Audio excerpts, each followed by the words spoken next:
നമസ്തേ കൂട്ടുകാരെ, ഇന്ന് നമ്മൾ പഠിക്കാൻ പോകുന്ന ചാപ്റ്റർ സബ്സെ ബഡാ ഷോമാൻ.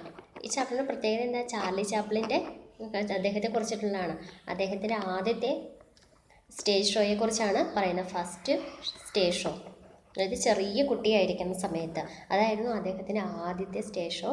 അതിനെക്കുറിച്ചാണ്, അതെങ്ങനെയാണ് അദ്ദേഹത്തിൻ്റെ ആ തുടക്കം, എന്ത് കാരണത്താൽ അന്ന് അദ്ദേഹത്തിന് ആ പരിപാടി ചെയ്യേണ്ടി വന്നു എന്നാണ് പറയുന്നത്. ജീവനിയാണ് അദ്ദേഹത്തിൻ്റെ ഒരു ജീവനിയാണ്. ജീവനി എന്ന് വെച്ചിട്ടുണ്ടെങ്കിൽ എന്താ? ഒരാളെക്കുറിച്ച് വേറൊരാൾ എഴുതുന്ന ജീവചരിത്രത്തിനെ, അതിനെയാണ് നമ്മളെന്ത് പറയുന്നത്? ജീവനി എന്ന് പറയുന്നത്. ആത്മകഥയല്ല. ആത്മകഥ എന്ന് പറയുമ്പോൾ വ്യത്യാസം എന്താണ്? ആത്മകഥ എന്ന് പറയുമ്പോൾ നമ്മൾ ഒരാൾ ആ ആളെക്കുറിച്ച് തന്നെ, ഇപ്പം ഞാൻ എന്നെക്കുറിച്ച് തന്നെ എഴുതുന്നതാണ് ആത്മകഥ. ഇപ്പം എന്നെക്കുറിച്ച് വേറൊരാൾ എഴുതുവാണ്, അല്ലെങ്കിൽ വേറൊരാളെക്കുറിച്ച് ഞാൻ എഴുതുവാണെങ്കിൽ അതിനേക്ക് എന്ത് പറയും? ജീവനി എന്ന് പറയും. അപ്പോൾ ചാർലി ചാപ്ലിൻ്റെ ഒരു ജീവനിയാണ് നമ്മുടെ ഇവിടെ കാണുന്നത്. ചാർലി ചാപ്ലിൻ ആരാണെന്ന് അറിയാവോ? ഇദ്ദേഹം പ്രത്യേകിച്ച് പറയണ്ടല്ലോ, എല്ലാവർക്കും അറിയാവുന്നതല്ലേ, എല്ലാവർക്കും അറിയാൻ പറ്റും അല്ലേ? അതായത് അദ്ദേഹം ലോക സിനിമയിലൊക്കെ ആയിട്ട് കൊമേഡിയൻ ആയിട്ടുണ്ടായിരുന്ന ഒരാളാണ്. വളരെയധികം, അതായത് ലോക മഹായുദ്ധ കാലഘട്ടത്തിൽ യുദ്ധമൊക്കെ കഴിഞ്ഞ സമയത്ത് എല്ലാവരും വിഷമത്തിലും സങ്കടത്തിലും അങ്ങനെയൊക്കെ ആയിരുന്ന സമയത്ത് അവരെയൊക്കെ സന്തോഷിപ്പിക്കുന്നതിന് വേണ്ടി കുറേയധികം കോമഡികളും ഒക്കെ ചെയ്ത് ആൾക്കാരെ രസിപ്പിച്ച ഒരു ആളായിരുന്നു ഈ ചാർലി ചാപ്ലിൻ. അദ്ദേഹത്തിൻ്റെ ഫിലിംസിനെ കുറിച്ചൊക്കെ നിങ്ങൾ കേട്ടിട്ടുണ്ടാവും. ഇപ്പോഴും പലതും ഇങ്ങനെ യൂട്യൂബിലും അതിലൊക്കെ അദ്ദേഹത്തിൻ്റെ ഒരു കോമഡി സീൻസൊക്കെ വരാറുണ്ട് അല്ലേ? എല്ലാവരും കൂട്ടുകാരെല്ലാവരും കണ്ടിട്ടുണ്ടാവുമല്ലോ. കണ്ടിട്ടുണ്ടാവും, ഞാൻ കണ്ടിട്ടുണ്ട് അങ്ങനെ പലതും ഇല്ലേ? കണ്ടിട്ടുണ്ടാവും.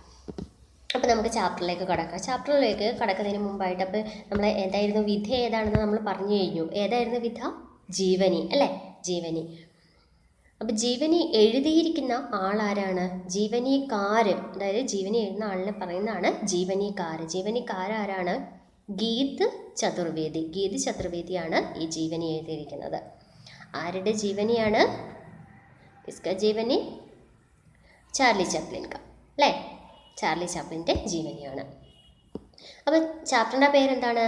സബ്സെ ബഡാ ഷോമാൻ, അതായത് ഏറ്റവും വലിയ ഷോമാൻ എന്നാണ് പറഞ്ഞിരിക്കുന്നത്. അപ്പോൾ ഫസ്റ്റ് തുടങ്ങുമ്പോൾ തന്നെ അദ്ദേഹത്തിൻ്റെ ഒരു സെൻറ്റൻസാണ് നമുക്ക് തന്നിരിക്കുന്നത്. അദ്ദേഹം പറഞ്ഞിരിക്കുന്ന ഒരു സെൻറ്റൻസാണ്. എന്താണ്? മുझे बारिश में चलना पसंद है, मेरे आंसू जो नहीं देख पाता है कोई. അതായത് മുझे बारिश में चलना, ബാരിഷ് എന്താണ്? മഴ അല്ലേ? കഴിഞ്ഞ ചാപ്റ്ററിലൊക്കെ നമ്മൾ മഴയെക്കുറിച്ച് കണ്ടു കഴിഞ്ഞു. ബാരിഷ് എന്ന് പറഞ്ഞിട്ടുണ്ടെങ്കിൽ മഴയാണെന്നൊക്കെ കണ്ടു കഴിഞ്ഞു. മഴയ്ക്ക് വേറൊരു പേരാണ് ബർസാത്ത് എന്നും ഒക്കെ നമ്മൾ കേട്ടു അല്ലേ? വർഷ, ബർസാത്ത് ഇതൊക്കെ മഴയ്ക്ക് പറയുന്നതാണ്. അപ്പോൾ എനിക്ക് മഴയത്ത് നടക്കുവാൻ വളരെ ഇഷ്ടമാണ്. ചലന പസന്ത്, ഇഷ്ടമാണ്. പസന്ത് ഇഷ്ടം, എനിക്ക് ഇഷ്ടമാണ്. മേരെ ആസു ജോ നഹി ദേഖ് പാത്താ ഹെ കോയി, കാരണം എന്താണ്? മേരെ ആസു, എൻ്റെ കണ്ണുനീരുകൾ, എൻ്റെ കണ്ണുനീര് ജോ നഹി ദേഖ് പാത്താ ഹെ കോയി, ആർക്കും കാണാൻ കഴിയില്ല. എന്താണ്? മഴയത്ത് കരഞ്ഞിട്ടുണ്ടെങ്കിൽ ആർക്കെങ്കിലും കാണാൻ പറ്റുമോ? അറിയാൻ പറ്റുമോ? ഇല്ല. കാരണം എന്താ? നമ്മൾ കിടന്ന് ഇങ്ങനെ എന്നൊക്കെ പറഞ്ഞ് കാണിക്കുകയാണെങ്കിൽ മാത്രമേ ചിലപ്പോൾ കരയാണെന്ന് അറിയുള്ളൂ. അല്ലാതെ നമ്മൾ വെറുതെ കരയുകയാണെങ്കിൽ, വെറുതെ കണ്ണുനീര് ഒഴുക്കിക്കൊണ്ടിരിക്കുകയാണെങ്കിൽ അറിയില്ല. കാരണം മഴയുടെ ആ വെള്ളത്തുള്ളികൾ വീണുകൊണ്ടിരിക്കുക. അപ്പോൾ മഴയുടെ തുള്ളികളായിരിക്കും എല്ലാവരും വിചാരിക്കുക. അപ്പോൾ മഴയത്ത് കരയുന്നത് അതുകൊണ്ട് തന്നെ എനിക്കിഷ്ടമാണ്. കാരണം ആരും അറിയുന്നില്ല ഞാൻ കരയുകയാണോ അതോ മഴയാണോ മഴത്തുള്ളികളാണോ എൻ്റെ മുഖത്തൂടെ പോകുന്നതെന്ന് ആർക്കും അറിയില്ല എന്നാണ് ചാർലി ചാപ്ലിൻ പറഞ്ഞിരിക്കുന്നത്. അതായത് അദ്ദേഹത്തിന് ദുഃഖമൊന്നും ഉണ്ടായിരുന്നില്ല എന്നല്ല, അദ്ദേഹത്തിന് ഇഷ്ടംപോലെ ഉള്ളിൽ ദുഃഖങ്ങളുണ്ട്. പക്ഷേ എന്നിട്ടും അദ്ദേഹം എന്താണ് ചെയ്തത്? ആൾക്കാരെ ചിരിപ്പിക്കാൻ വേണ്ടിയിട്ടാണ് ഇതുപോലെയൊക്കെയുള്ളൊരു കോമഡി സീൻസൊക്കെ ഇതുപോലെ ചെയ്തിട്ടുള്ളത് അല്ലേ? നമ്മളൊക്കെ എങ്ങനെയാണ്? കൂടുതൽ ദുഃഖമൊക്കെ ആണെന്ന് പറഞ്ഞാൽ ഭയങ്കര ദുഃഖമാണോ അതാണെന്നൊക്കെ പറഞ്ഞുകൊണ്ട് ഇങ്ങനെ നടക്കും. പക്ഷേ അദ്ദേഹം എന്താ ചെയ്തത്? അദ്ദേഹത്തിന് ഇഷ്ടംപോലെ ദുഃഖങ്ങളും ദുരിതങ്ങളൊക്കെ ഉണ്ടായിരുന്നു. പക്ഷെ അതൊക്കെ ഉള്ളിൽ വെച്ചിട്ട് അദ്ദേഹം മറ്റുള്ളവർക്ക് വരെ ചിരിപ്പിക്കുകയാണ് ചെയ്തത്. അപ്പോൾ അദ്ദേഹത്തിന് അതിൽ നിന്നുള്ളൊരു ആനന്ദം കിട്ടും അല്ലേ? നമുക്ക് കൊടുക്കുമ്പോൾ കിട്ടുന്ന ഒരു കാര്യമാണ് ആനന്ദം എന്നുള്ളത്. അതായത് മറ്റുള്ളവർക്ക് നമ്മൾ കൊടുക്കുമ്പോൾ നമുക്ക് ലഭിക്കുന്ന കാര്യമാണ് ആനന്ദം. പക്ഷെ സന്തോഷം എന്ന് പറയുമ്പോൾ നമുക്ക് സാധാരണ എന്തെങ്കിലും ഒരു കാര്യം നമുക്ക് ഇഷ്ടമുള്ള സാധനം കിട്ടുമ്പോഴോ ചെയ്യുമ്പോഴോ ഒക്കെ നമുക്ക് കിട്ടുന്ന അതിനെയാണ് സന്തോഷം.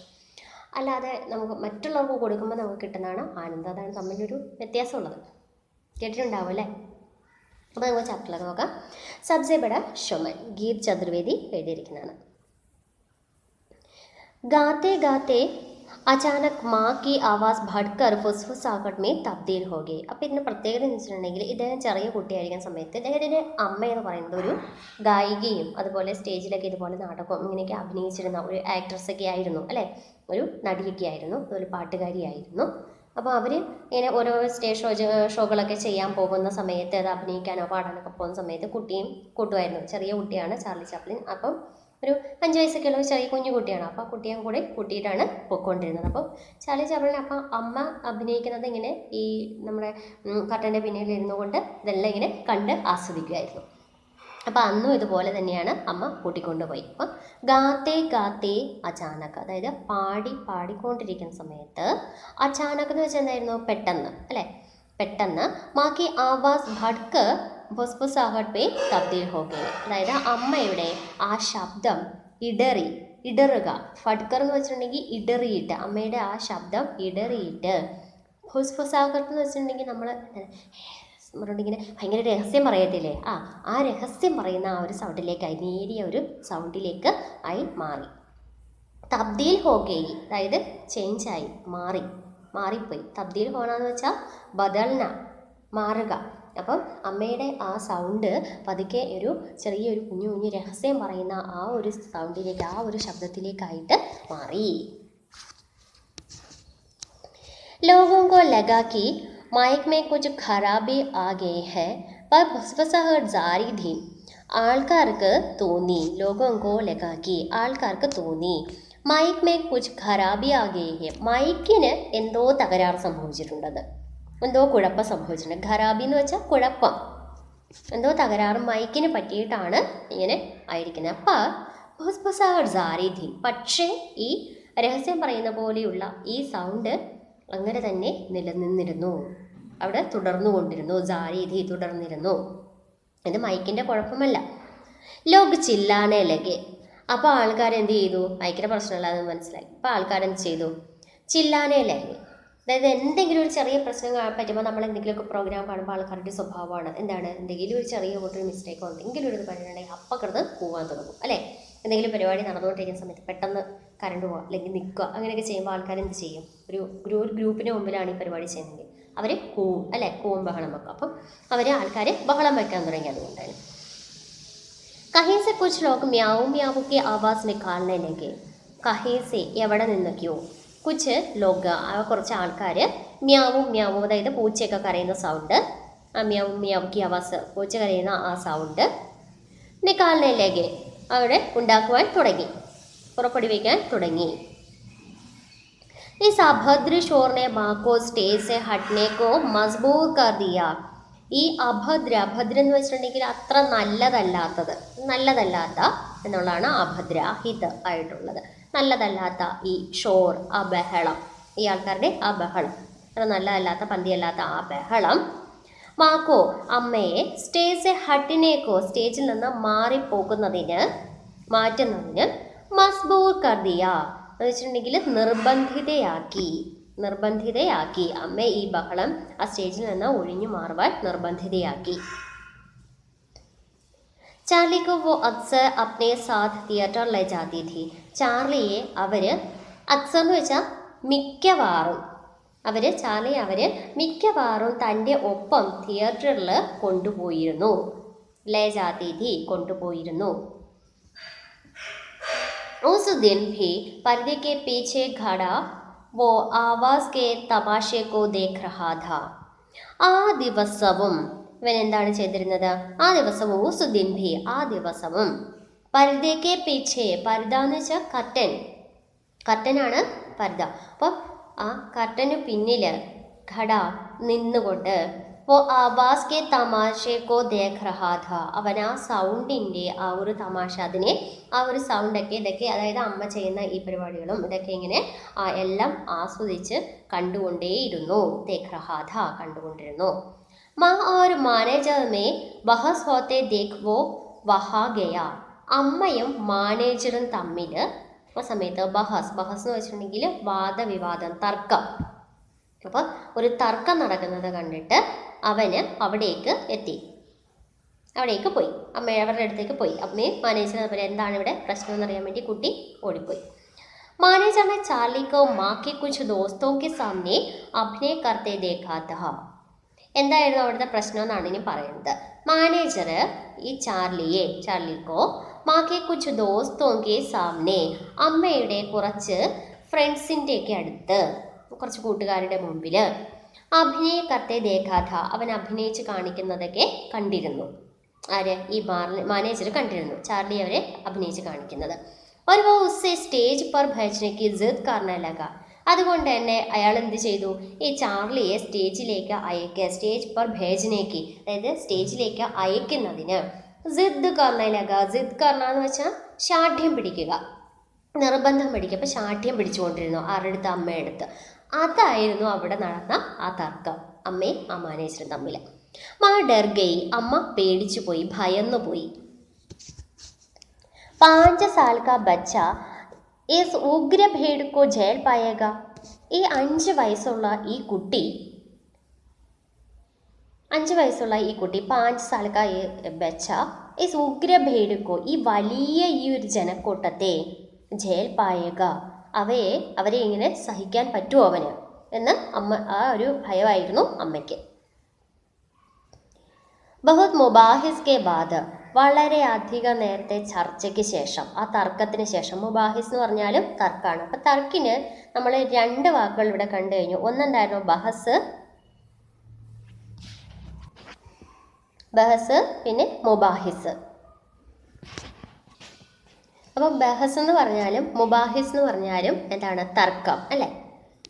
അപ്പോൾ വളരെ നേരത്തെ തർക്കത്തിന് ശേഷം, ബഹുത് മുബാഹിസ് കെ ബാദ്, അതിന് ശേഷം वो अंधदा चार्ली को സ്റ്റേജ് पर ले गया. അവസാനം അവർ അന്ധത എന്ന് വെച്ചാൽ അങ്ങനെ അവസാനം ചാർലിയെ സ്റ്റേജ് पर ले गया, സ്റ്റേജിലേക്ക് കൊണ്ടുവന്നു. ഒരു ബജാവ് കെ കുച്ച് ശബ്ദ ഉസെ അകേല ഛോടായ. എന്നിട്ട് അവന് രക്ഷപ്പെടുന്നതിന് വേണ്ടി എന്തെങ്കിലുമൊക്കെ കുറച്ച് വാക്കുകൾ എങ്ങനെയൊക്കെ ഈ സ്റ്റേജിന് മുന്നിൽ പിടിച്ചു നിൽക്കുന്നതിന് വേണ്ടിയിട്ടുള്ള കുറച്ച് കാര്യങ്ങളൊക്കെ എന്തൊക്കെയോ അവന് പറഞ്ഞു കൊടുത്തിട്ട് അവനെ ഒറ്റയ്ക്ക് അവിടെ നിർത്തിയിട്ട് വിട്ടിട്ട് അവർ തിരിച്ചു പോകും. ധുയേക്ക് ഉടുത്തേ ഹുയെ ഝല്ലോ കെ ബീച്ച്, അതായത് ആ പുകയുടെ, ധുയ എന്ന് വെച്ചിട്ടുണ്ടെങ്കിൽ പുക, പുക. അപ്പോൾ ധുയെ, ആ പുകയുടെ, ആ ഉടുത്തേ ഹുയെ ഝല്ലോ കെ ബീച്ച്, പൊങ്ങുന്ന ചുരുളുകൾ, ഝല്ല ചുരുളുകൾ, ആ ഉയർന്നു പൊങ്ങുന്ന ആ പുകച്ചുരുളുകളുടെ ഇടയ്ക്ക് ചാർലിനെ മഷഹൂർ ഗീത് ജാക്ക് ജോൺസൺ ഗാന ഷുറൂ കിയ. ആരാണ്? ചാർലി മഷഹൂർ എന്ന് വെച്ചാൽ പ്രസിദ്ധമായിട്ടുള്ള, ഫേമസ് ആയിട്ടുള്ള ഒരു ഗീത്, ഒരു സോങ്, ഒരു പാട്ട്. ഏതാണ്? ജാക്ക് ജോൺസ് എന്ന് പറയുന്ന ആ പാട്ട് ഗാന ഷുറൂ കിയ, അത് പാടുവാൻ തുടങ്ങി. कुछ देर तक ऑर्केस्ट्रा वाले उसकी आवाज़ में उस गाने की धुन तलाशते रहे. കുറച്ച് നേരത്തേക്ക് ഈ ഓർക്കസ്ട്രയൊക്കെ വായിക്കുന്ന ആൾക്കാർ ഇവൻ്റെ ഈ സൗണ്ടിനൊപ്പിച്ച് ഇവരുടെ ഈ വാദ്യോപകരണങ്ങൾ ശില്പിക്കാൻ വേണ്ടി കുറച്ച് നേരം പ്രയാസപ്പെട്ടു. അവൻ്റെ ആ ഒരു ധുൻ, ആ താളം അത് കണ്ടെത്തുന്നതിന് വേണ്ടി തലാഷണം എന്ന് വെച്ചാൽ അന്വേഷിക്കുക. അത് അന്വേഷിച്ചത് എന്താ ഇത് അങ്ങനെ കിട്ടുന്നില്ലല്ലോ, ഇനി ഇതിനനുസരിച്ചിട്ട് ട്യൂൺ ചെയ്യണമല്ലോ അത്. അപ്പോൾ അതൊക്കെ ഇങ്ങനെ കുറച്ച് നേരം അവർ കഷ്ടപ്പെട്ടു ഈ ഓർക്കസ്ട്രക്കാർ ഇവൻ്റെ ഈ പാട്ടിനൊപ്പം ഒന്ന് പിടിച്ചു നിൽക്കാൻ വേണ്ടി. ഒരു വോ ജേസെ ഹി മിലെ, അങ്ങനെയൊക്കെയോ. അപ്പോൾ അവർ എങ്ങനെയാണ്, അപ്പോൾ ഒരു സമയത്ത് പെട്ടെന്ന് അവർക്കത് കിട്ടിക്കഴിഞ്ഞപ്പോൾ ഗാന സജനയിലക, അതായത് ആ പാട്ടിനൊപ്പം ഈ ഓർക്കസ്ട്രയും കൂടി അന്നേരം അവർ വായിക്കാൻ തുടങ്ങി. ഗാന അഭി ആധാ ഹി ഹുവാ ഥാ കി സ്റ്റേജ് പർ പേസോ കി ബൗഛാർ ഷുറൂ ഹോ ഗയി. അവൻ്റെ ആ പാട്ടങ്ങോട്ട് അഭി ആധാഹി ഹുവ, അത് ആധാ എന്ന് വെച്ചാൽ പകുതി, ആ പാട്ട് പകുതി ആയതേ ഉള്ളൂ. അപ്പോഴേക്കും സ്റ്റേജിൽ പേസോങ്കി ബൗച്ചാർ ഷുറൂ ഹോ ഗയി, പൈസയുടെ ഒരു കൂമ്പാരം അങ്ങോട്ട് ഉണ്ടായി വന്നു. അത് കൂമ്പാരം ആവാൻ തുടങ്ങി, കാരണം പൈസ അവിടെ കുമിഞ്ഞു കൂടുവാൻ തുടങ്ങി. അതായത് ആൾക്കാർ മുഴുവൻ പൈസ ഇടാൻ തുടങ്ങി. ബൗച്ചാർ എന്ന് വെച്ചാൽ അതിൻ്റെ ഒരു കൂമ്പാരം. ചാർലിനെ ഗാന റോക്ക് ദിയ ഓർ ഘോഷണ കി. അപ്പോൾ ചാർലി ആ സമയത്ത് എന്ത് ചെയ്തു? പൈസ എല്ലാം കൂടെ വന്ന് വീഴാൻ തുടങ്ങി കഴിഞ്ഞപ്പോൾ ചാർലി പാട്ടവിടെ നിർത്തിയിട്ട് ഗാന റോക്ക് ദിയ, പാട്ടവിടെ നിർത്തി. ഒരു ഘോഷണാക്കി എന്ന് വെച്ചാൽ അവൻ അവിടെ നിന്നിട്ട് വിളിച്ച് പറഞ്ഞു, ഇത് പ്രഖ്യാപിച്ചു. എന്താണ്? പെഹ്ലെ മേ യെ പൈസ ബട്ടോരൂങ്ക, ആദ്യം ഞാൻ ഈ പൈസയൊക്കെ ഒന്ന് വാരി കൂട്ടട്ടെ. और उसके बाद ഈ ഗാവുക, അതിനുശേഷം ഞാൻ പാട്ട് പാടാന്ന് ഈ പയ്യൻ പറഞ്ഞു. ചെറിയ കുട്ടിയാണ്, 5 വയസ്സേ ഉള്ളൂ. ഇസ് ബാത് നെ ഹാൽ കോ ഹസി ഘർ മേ തബ്ദീൽ കർ ദിയ. ഈ ഒരു കാര്യം എന്ന് പറയുന്നത് ഈ ഹാളിനെ മുഴുവൻ ചിരി കൊണ്ട് നിറച്ചു, ചിരിയിലേക്ക് മാറ്റി. തബ്ദീൽ കർ ദിയ എന്ന് വെച്ചിട്ടുണ്ടെങ്കിൽ അതിലേക്ക് മാറ്റി, ചേഞ്ച് ചെയ്തു. നമ്മൾ മുമ്പ് ആദ്യം ഫസ്റ്റ് സമയത്ത് കണ്ടിരുന്നല്ലേ, ഫസ്ഫസാവഡ്മേ തബ്ദീൽ ഹോഗി എന്ന് പറഞ്ഞിട്ട്, അതായത് ചേഞ്ച് ചെയ്തു. അതായത് അതുവരെ എല്ലാവരും ഭയങ്കര സീരിയസ് ആയിട്ട് ഇരിക്കുകയാണ്, പിന്നെ എല്ലാവരും ഭയങ്കര ബഹളവും മച്ചും അങ്ങനെയൊക്കെ ഇരിക്കുകയാണ്. അപ്പോൾ ഇവൻ കുറച്ച് പാട്ടൊക്കെ പാടി ഇങ്ങനെ വന്നു കഴിഞ്ഞപ്പോൾ എല്ലാവരും ആ പാട്ടൊക്കെ ആസ്വദിച്ചിരുന്നു. അതിൻ്റെ ഇടയ്ക്ക് ഇവൻ ഇങ്ങനെ ഒരു കാര്യം പറഞ്ഞപ്പോൾ എല്ലാവർക്കും കേട്ടപ്പോൾ നല്ല കോമഡി. അപ്പോൾ ആ ഹാൾ മുഴുവൻ ചിരി മുഴങ്ങി, എല്ലാവരും ചിരിക്കാൻ തുടങ്ങി. തബ് തക് മാനേജർ ഏക്ക് റൂമാൽ ലേക്കറായി. ആ സമയത്ത് ഈ മാനേജർ എന്താണ്, ഒരു റൂമാൽ എന്ന് വെച്ചിട്ടുണ്ടെങ്കിൽ ഒരു ടവൽ, ഒരു കർച്ചീഫ്, ഒരു ചെറിയൊരു ഒരു തുണി കഷ്ണം അതും എടുത്തുകൊണ്ട് അയാൾ വന്നു. ലഗറായ ഒരു പേസെ ബഡോറിനെ ലഗ, എന്നിട്ട് പൈസ എല്ലാം കൂടി വാരിക്കൂട്ടാൻ തുടങ്ങി. ചാർലിക്കോ ലഗാക്കി മാനേജർ ഖുദ് പൈസ രഖ് ലേനാ ചാഹ്താ ഹൈ. ചാർലിക്ക് തോന്നി ഈ മാനേജർ സ്വന്തമായിട്ട് ഈ പൈസ മുഴുവനും കൂടെ വാരിയെടുത്ത് സ്വന്തം എടുത്ത് മാറ്റിവെക്കും എന്ന് അവന് തോന്നി, അമ്മയ്ക്ക് കൊടുക്കില്ല എന്ന് അവന് തോന്നി. അതിനാണ് അവൻ ആഗ്രഹിക്കുന്നത്, മാനേജർ അതാണ് ആഗ്രഹിക്കുന്നതെന്ന് അവൻ തോന്നി. ഉസ്നെ യ ബാത് ഷിക്കായത്തി ലഹജ മേ ദർശകോ സെ കേതി. അപ്പോൾ അവൻ ആ കാര്യം ഒരു പരാതി പോലെ, ഷിക്കായത്തി എന്ന് വെച്ചിട്ടുണ്ടെങ്കിൽ കംപ്ലൈൻറ്റ്, ഒരു കംപ്ലൈൻറ്റ് പോലെ, അതിൻ്റെ ലഹജ എന്ന് വെച്ചിട്ടുണ്ടെങ്കിൽ ആ ഒരു രീതിയിൽ ഒരു പരാതി പറയുന്നത് പോലെ ഈ വ്യൂവേഴ്സിൻ്റെ അടുത്ത് ദർശകോസെ, അതായത് കാഴ്ചക്കാരോട്, ഈ വ്യൂവേഴ്സിനോട് അവനെ ഒരു പരാതി പറയുന്നത് പോലെ പറഞ്ഞു. ഹസി തബോർ ബഡ്ഗേയി. അപ്പോൾ ഇതുകൂടെ കേട്ട് കഴിഞ്ഞപ്പോൾ ആൾക്കാർ വീണ്ടും ചിരിക്കാൻ തുടങ്ങി. അതായത് ആ മാനേജർ പൈസ മുഴുവൻ എടുത്തുകൊണ്ട് പോകാൻ തുടങ്ങുകയാണ്, അയാൾ മൊത്തം എടുത്തുകൊണ്ട് പോകുമെന്ന് പറഞ്ഞുകൊണ്ട് ഇവനിത് പരാതി പോലെ പറയാൻ തുടങ്ങി അല്ലേ. അപ്പം അതും കൂടെ കേട്ടപ്പോൾ ആൾക്കാർക്ക് കൂടുതലും ചിരി വന്നു. അവർ ബഡ്ഗേയി എന്ന് വെച്ചാൽ വർദ്ധിച്ചു, വീണ്ടും വർദ്ധിച്ചു. ജബ് റൂമാൽ കി പോട്ടലി മേ पैसे बांध ബാക്ക് സ്റ്റേജ് ഓർ ജാത്തെ മാനേജർ കെ പീछे ചാർലി വ്യാകുലത സെ ലഗയ. എന്നിട്ട് ഇവ പറയുകയും ചെയ്തു, അതിനൊപ്പം തന്നെ ഇവൻ എന്ത് ചെയ്തു, റൂമാൽ കി പോട്ടലിമേ, അതായത് ആ ടവലിൻ്റെ ആ ഒരു പൊതിയിൽ, പോട്ടലി എന്ന് വെച്ചാൽ പൊതി, ആ പൊതിയിൽ അതിനുള്ളിൽ മൊത്തം പൈസയൊക്കെ എടുത്തിട്ട് അതിനകത്ത് ഉള്ള ആ പൈസ മുഴുവൻ വാരി എടുത്തുകൊണ്ട്, പൈസ ബാന്ധ്, പൈസ കെട്ടിയെടുത്തുകൊണ്ട് ബാക്ക് സ്റ്റേജ് ഓർ, അതായത് പുറകിലെ ആ സ്റ്റേജിൻ്റെ പുറകിലേക്ക് പോകുന്നത് കണ്ടിട്ട്, ഓർ ജാത്തെ മാനേജർ കെ പീछे, അതിന് പുറകിലേക്ക് പോകുന്ന ആ മാനേജറിൻ്റെ പുറകെ ചാർലി വ്യാകുലത സെ ലഗയ, അവൻ്റെ അയാളുടെ പുറകെ തന്നെ ഇങ്ങനെ ഭയങ്കര വിഷമത്തോടുകൂടി, ഇനി എന്തായാലും സംഭവിക്കുന്നത്, അയ്യോ ഇനി എടുത്തുകൊണ്ട് പോകില്ല, ആ പൈസ മുഴുവൻ കൊണ്ടുപോകല്ലോ എന്ന് പറഞ്ഞുകൊണ്ട് ആ ഒരു ഭയത്തോടു കൂടി ആ പൈസ എടുത്തുകൊണ്ട് പോകുന്ന മാനേജറിൻ്റെ പുറകെ ഇവൻ പോകാൻ തുടങ്ങി. जब तक मैनेजर ने वो पोटली माँ के हवाले में नहीं की वो नहीं लौटा.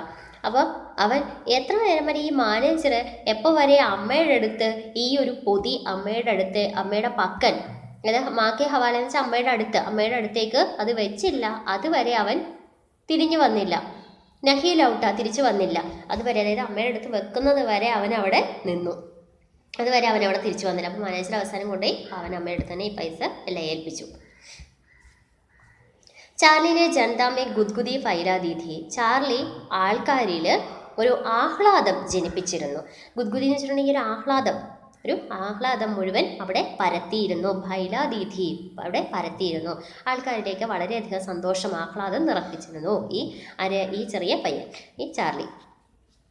ഉസ്കെ ബാദ് ഉസ്നെ ദർശകോ സെ ബാത്ചീത് കി. അതിനുശേഷം അവൻ ആൾക്കാരോടൊക്കെ സംസാരിച്ച്, ഈ പാട്ടൊക്കെ പാടിയൊക്കെ കഴിഞ്ഞിട്ട്, ഈ ഒരു കാര്യങ്ങൾ കഴിഞ്ഞതിന് ശേഷം അവൻ സംസാരിച്ച ആൾക്കാരോട് ബാത്ചീത് കി, സംസാരിച്ചു. നൃത്യ കിയ, എന്നിട്ട് എന്താണ്, ഡാൻസ് ചെയ്തു. और अपने माँ सहित कई गायकों की नकल उतारी. എന്നിട്ട് എന്താ ചെയ്തേ, തൻ്റെ അമ്മ സഹിതം, അതായത് അമ്മ ഉൾപ്പെടെയുള്ള പല ഗായകരുടെയും അവരുടെ ആ ശബ്ദമൊക്കെ അവൻ നക്കൽ ഉതാരി, കോപ്പി ചെയ്തു, അത് അനുകരിച്ചു. मासूमियत में उसने थोड़ी देर पहले भटी माँ की आवाज़ और उसके फुसफुसाहट की भी नकल उतार दी. മാസൂമിയത്ത് എന്ന് വെച്ചാൽ നിഷ്കളങ്കത, നിഷ്കളങ്കതയുടെ പുറത്ത് അവൻ്റെ ആ നിഷ്കളങ്കത കൊണ്ട് അവൻ എന്താ ചെയ്തത്, ഉസ്നെ ധോടി ദേർ പെഹലെ കുറച്ച് മുമ്പ് സംഭവിച്ച ഫട്ടി മാക്കി, അതായത് അമ്മയുടെ ആ ഇടറിപ്പോയ ആ ഒരു ശബ്ദമാക്കി ആവാസ്, ഫട്ടി മാക്കി ആവാസ്, അമ്മയുടെ ആ ഇടറിയ ശബ്ദവും ഒരു ഉസ്കെ ഫുസ്ഫുസാക്കട്ട് കി ഭി നഗർ ഉദാർദി, എന്നിട്ട് അത് എങ്ങനെയാണ് നമ്മൾ പറഞ്ഞു രഹസ്യം പറയുന്ന പോലെ ആ ഒരു സൗണ്ടിലേക്ക് കൈമാറി അതൊക്കെയും അവനെ അവിടെ അനുകരിച്ച് കാണിച്ചു. അങ്ങനെ ചെറിയ കുട്ടിയായതുകൊണ്ട് അമ്മയ്ക്ക് എന്ത് വിഷമം ഉണ്ടായി, അതൊരു പ്രശ്നമാണോ നല്ലതാണോ ചീത്തയാണോ ഒന്നും അതിനറിയില്ല. അവനെന്തോ അവനൊരു രസം തോന്നിയത് അവനവിടെ അനുകരിച്ച് കാണിച്ചു. ലോകോ മേ ടഹാക്ക കി ഹിസ്സേദാരി ഹുയി, ആൾക്കാർ പൊട്ടിച്ചിരിക്കാൻ തുടങ്ങി അല്ലേ. ടഹാക്ക എന്ന് വെച്ചാൽ പൊട്ടിച്ചിരിക്കാൻ തുടങ്ങി. ഹിസ്സേദാരി എന്ന് വെച്ചാൽ പങ്കാളിത്തം, ആൾക്കാരെല്ലാവരും കൂടി പൊട്ടിച്ചിരിക്കാൻ തുടങ്ങി. ഓർ സ്റ്റേജ് पर जमकर पैसे बरसे, അപ്പോഴത്തേക്ക് സ്റ്റേജിലേക്ക് ഒത്തിരി അധികം പൈസ അങ്ങോട്ട് വീഴാൻ തുടങ്ങി. ബർസന എന്ന് വെച്ചാൽ വീഴുക, അപ്പോൾ പൈസ ഒത്തിരി അധികം ആൾക്കാർ അവിടേക്ക് വാരി വിതറാൻ തുടങ്ങി. अंत में माँ जब उसे लेने आई तो दर्शकों ने देर तक खड़े होकर तालियां बजाई. അവസാന അമ്മ അവനെ കൊണ്ടുവരാൻ വേണ്ടി സ്റ്റേജിലേക്ക് എത്തിയപ്പോഴത്തേക്ക് എന്താണ് ഈ ആൾക്കാരെല്ലാവരും കൂടി ദേർ തക്ക് ഖടേ ഹോക്കർ, വളരെ നേരം എഴുന്നേറ്റ് നിന്ന് താലിയാം ബജായി, എന്താണ് കൈയടിച്ചു. कई लोगों ने माँ से हाथ मिलाकर उसके छोटे बच्चे की तारीफ की. വളരെയധികം ആൾക്കാർ അമ്മയ്ക്ക് കൈ കൊടുത്തുകൊണ്ട് കൈ കൊടുത്തുകൊണ്ട് ഉസ്കെ ഛോട്ടെ ബച്ചയ്ക്ക് താരിഫ് കി, അവരുടെ ഈ കുഞ്ഞു മകനെ അവനെ അഭിനന്ദിച്ചു. താരിഫ് കി, അവനെ പ്രശംസിച്ചു. അതായത് ഇത്ര നല്ലൊരു കുട്ടിയെ ഇത്ര നന്നായിട്ട് ഈ കുട്ടി അവതരിപ്പിച്ചു, പാട്ട് പാടി എന്നൊക്കെ പറഞ്ഞു, വളരെ മനോഹരമായിരുന്നു എന്നൊക്കെ പറഞ്ഞുകൊണ്ട് അവർക്ക് കൈയൊക്കെ കൊടുത്ത് എല്ലാവരും അഭിനന്ദിച്ചു. ചാർലി സ്റ്റേജ് पर पहली बार आया, അങ്ങനെ ചാർലി അന്ന് ആദ്യമായിട്ടാണ് അങ്ങനെ സ്റ്റേജിൽ വന്നത്. ഒരു ആഖിരി ബാർ, അമ്മയുടെ അത് അവസാനത്തെ ഒരു സ്റ്റേജ് ഷോയുമായിരുന്നു. അത് കഴിഞ്ഞ് കുട്ടിയാണ് പിന്നീട് വളർന്നു വന്നത്, എല്ലാവരും അറിയപ്പെട്ട ഫേമസ് ആയിട്ടുള്ള ഒരു കൊമേഡിയനായിട്ട് മാറിയത്. അത് നമ്മുടെ ഈ ചാർലി ചാപ്ലിൻ. दुनिया के सबसे बड़े शोमैन का ये पहला शो था. दुनिया എന്ന് വെച്ചാൽ വേൾഡ്, ലോകത്തിലെ തന്നെ ഏറ്റവും വലിയ ഷോമാൻ ആയിട്ടുള്ള ആളുടെ പെഹലാ ഷോ ഥ, ആദ്യത്തെ ഒരു ഷോയായിരുന്നു ഇത്. ഉസ്നെ ജന്മ ലേ ലിയാ ഥ, അവൻ അവിടെ ജന്മമെടുത്തിരുന്നു. അതായത് അതിൽ തുടങ്ങി അവനവിടെ പതുക്കെ അവൻ വളർന്നു വരാൻ തുടങ്ങി. ഓരോ സ്റ്റേജ് ഷോകളിലൊക്കെ ഇതുപോലെ ഒത്തിരിയധികം പരിപാടികൾ ചെയ്യാൻ തുടങ്ങി. അപ്പോൾ ഇഷ്ടപ്പെട്ട എല്ലാവർക്കും ഈ ചാപ്റ്റർ എങ്ങനെയാണ് ചാർലി ചാപ്ലിൻ ഇന്ന് നമ്മൾ അറിയപ്പെടുന്ന ഇപ്പം നമ്മളൊക്കെ കേൾക്കുന്ന ആ ചാർലി ചാപ്ലിനായിട്ട് മാറിയത് എങ്ങനെയായിരുന്നു എന്നാണ് ഈ ഒരു ഭാഗം പറയുന്നത്. അദ്ദേഹത്തിൻ്റെ ഒരു ജീവനിയാണ് നമ്മൾ പഠിച്ചത്. അപ്പോൾ എല്ലാവരും നന്നായിട്ട് വായിച്ചു നോക്കുക. ഇതിനകത്തുനിന്ന് നിങ്ങൾക്ക് അമ്മയുടെ ഡയറി മിക്കവാറും ചോദിക്കുന്നതാണ്. അതായത് അമ്മ ഇന്നത്തെ ഈ ഒരു സംഭവത്തെക്കുറിച്ച് അമ്മ അന്ന് വീട്ടിൽ ചെന്നിരുന്ന് എഴുതുന്ന ഡയറിയുടെ പ്രത്യേകത എന്താണ്? ഡയറി എഴുതുമ്പോൾ എങ്ങനെയായിരിക്കും, നമ്മൾ ഏത് ടെൻസാണ് ഉപയോഗിക്കുന്നത്, ഏത് കാലമാണ് ഉപയോഗിക്കുന്നത്? കഴിഞ്ഞു പോയ കാലമാണ് അല്ലേ. കഴിഞ്ഞു പോയ കാലത്തെക്കുറിച്ചാണ് നമ്മൾ എഴുതുന്നത്. അതായത് അന്ന് നടന്ന ആ സംഭവത്തെക്കുറിച്ച് വൈകുന്നേരം പോയിട്ട് ഇന്ന് ഇങ്ങനെയൊക്കെ സംഭവിച്ചു, കഴിഞ്ഞു എന്നൊക്കെ പറഞ്ഞുകൊണ്ട് നമ്മൾ കഴിഞ്ഞു പോയ കാര്യങ്ങൾ. അപ്പോൾ നമ്മൾ പാസ്റ്റ് ടെൻസ്, അതായത് ഭവിഷ്യത് കാലമാണ് നമ്മൾ പാസ്റ്റ് ടെൻസ്, അതായത് ഭൂതകാലമാണ് നമ്മൾ ഉപയോഗിക്കേണ്ടത്, കഴിഞ്ഞ കാലം. അപ്പോൾ എല്ലാവരും അത് നന്നായിട്ട് ചാപ്റ്ററൊക്കെ വായിച്ചു നോക്കുക കേട്ടോ. അപ്പോൾ എല്ലാവർക്കും ധന്യവാദം.